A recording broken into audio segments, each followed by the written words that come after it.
మేము అందరం గుళ్ళ కలిసిన విషయం శంకర్ ఆడవాడు దానికి వాళ్ళ డాడీ చెప్తే ఎట్లా? ఎందుకని మంచి చింటుగాని ఫోన్ చేసి చెప్తాం. హలో సూరి. అరే చింటూ, అర్జెంట్గా నీతో మాట్లాడాలరా, మరికాడికి రారా. ఎందుకురా, ఏమైంది? అరే నువ్వు ఇక్కడికైతే రారా, వచ్చినా చెప్తా తొందరరా.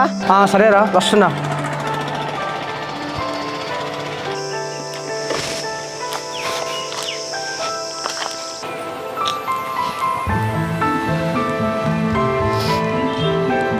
అమ్మా ఇక బండితానం చెయ్యి. ఎటు పోతావు బిడ్డ ఒక్కని ఇప్పుడు నువ్వు? సూర్యగాడు ఫోన్ చేసిండే మరికాడికి పోయేస్తా. మరి పైలంగా పోయిరా. సరే.